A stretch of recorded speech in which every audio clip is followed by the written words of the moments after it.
नमस्कार मित्रांनो, हे दाहमीन बिगर विषारी दाहमीन जातीचा साप आहे. तर हा साप आपणाला ह्यांच्या शेतात आपण पकडला, ह्यांच्या घरापाशी निघाला होता. तर हा बिगर विषारी साप आहे. ह्या सापाविषयी यांना मी माहिती दिली.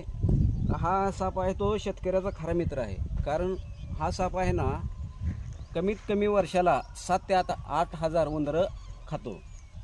तर त्याचं आवडतं खाद्य उंदीर आहे. आणि ह्या सापामुळे बाकीचे दुसरे जे लहान साप आहेत, विषारी म्हणा हे म्हणा, ह्याच्या एरियात दुसरे साप येत नाहीत. तर हा साप शेतकऱ्याचा खराच मित्र आहे.